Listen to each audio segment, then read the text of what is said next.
Daredevil Season 2, Episode 6, Regrets Only. I think this was another good episode for Frank. He comes back into things. He spends the entire episode tied down to a chair because he's so freaking dangerous. They put the little red tape around him because they know what he's capable of. But he had a really great moment, he and Karen, and she helps him remember certain things that happened. We find out there's a lot more corruption than I thought. Like, we knew Reyes was bad, but this kind of makes it official that she's basically just full-on corrupt. It's not like, oh, she's trying to just push this guy as being like the crazy villain that she helped put away. But we find out that there's just flat-out corruption. Like, she helped, she was trying to create a false document or a false statement in this episode. And we find out that she already created one for Frank's family where they just died. Like, it was totally random. They died. He went to the hospital. Totally unknown person. That's pretty much it. It's just a thing that happened. And, of course, even that, they're kind of pushing under the rug because they don't want any sort of sympathy for Frank because she wants to use this as crazy leverage.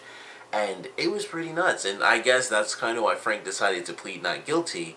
And I don't know how they're managing to pull this off, but they got me invested in, like, a high-profile, like, attorney, defense type case, and it was really crazy. Like, man, this is like, I'm very, very invested in this. And by the time it ended, and Foggy talks to Matt when he gets home, and it's like she pulled every string she could to fast track the trial to the next week, which is insane.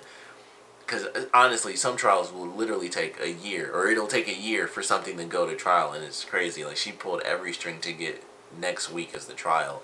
So it has me wondering, like, they can't have him go to jail forever. Like, that just can't be it. Because it's the Punisher. They're introducing him. There's no way they're getting rid of the Punisher. Especially because this, ties into the cinematic universe. I don't know how this is going to work, but it's the Punisher. He's not going to go to prison forever or for 25 years and stuff like that.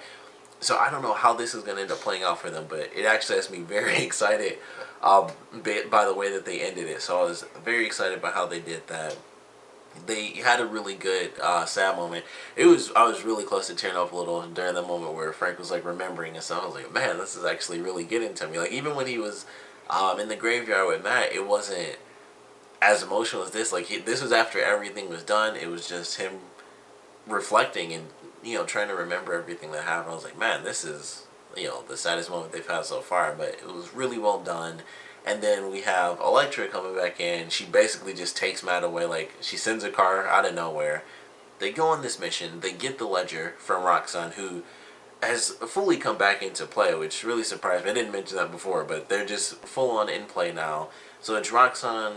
I'm assuming this is the Hand, basically Stick from Season 1. These are the people he was involved in. And I can't remember the guy's name, but Nobu. I think actually that was his full name. His last name was Nobu. So Nobu was involved with the Hand and everything, and the guy mentions, like, who says, I'm Yakuza. So it's the Hand that's involved in this stuff. We get the ledger for them. They apparently have something pretty special that's totally encrypted, and it's a ton of people, laborers.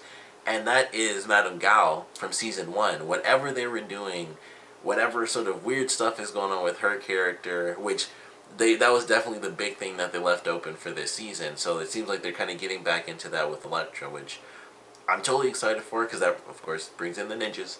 But I was very curious what her deal was, because when she fought against Matt, she did like some crazy, like, super Street Fighter type thing, and she like blew him like 10 feet across the ground. And I was like, okay, I didn't see that coming from Madame Gao.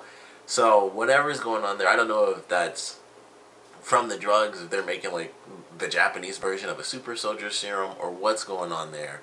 But it's cool that they're kind of leading into it. I feel like they aren't going to give us the answer this season, and that'll be something that eventually kind of just explodes, maybe in Season 3 or something like that. But they're getting a little bit closer to the answers as to what exactly was happening with Madame Gao. All those people were blind. They showed that in that one episode from the first season, so no idea what what was going on with that. But tons of laborers and whatever's going on there. Initially, what they showed them doing was basically just the drugs and everything. But it was clear that something weird was going on there, and Madame Gao herself is a little bit different as well. So very excited to see how that expands and what they're going to be doing with the Hand. And and that's the group. Sorry to spoil that, but it's just a name, so it doesn't really matter whatsoever. But I'm excited to see where they go with it. I'm very curious how that's supposed to play out. But this was a really fun episode. I'm assuming they aren't going to skip the full week because Elektra does talk about them doing the same thing the next night. And Matt seemed like he was actually having a lot more fun than I was expecting. I thought the whole time would be, them not being at odds, but him trying to keep everything really simple. Like, look, we're here to do this, and that's it. But they were having a little bit of fun. They were kind of sneaking around. He had someone to sneak around with and just kind of do the whole sort of espionage thing. And it was very different than him as Daredevil. So I actually really enjoyed seeing that. And he seemed to really enjoy himself as well. And he even smiled when she said, like, same time tomorrow night. And they both kind of snickered a little. So he seems like he's having a bit of fun there, which is actually pretty cool to see. But definitely looking forward to whatever they're going to be doing next. But this was a really fun episode. Can't believe I'm invested in, like, this trial. But I never would have thought Frank would be captured and put on trial for everything that he'd done. We do find out that he can't get the death penalty, which is kind of also introduced in this episode as well. But we find out that that's not going to happen. But basically, Foggy got it down to 1 life sentence with the possibility of parole in 25 years. So he doesn't take that deal. He says he's going to. Then he pleads not guilty. And I guess because he knew of the corruption and stuff that Reyes had done, especially to his own family, I think that was the big thing, like Karen mentioned. Maybe because of what she did after he heard that she kind of switched all that stuff around, he wants the truth to come out about exactly what happened to his family. Regardless of what happens to him, he kind of at least lets it be known, this happened to my family, and this is why I killed, these people who were bad guys. Specifically, the bad guys that killed my family. So, I don't know what to expect from that, but I'm excited to see how it plays out. This is a really cool episode that introduced something really crazy, especially with, of course, Matt being Daredevil. They're going to have a ton of attention on Nelson and Murdoch. Like, they're going to be people, it's the press. They're going to try to interview them all the time, no matter where they are, at home or at the office.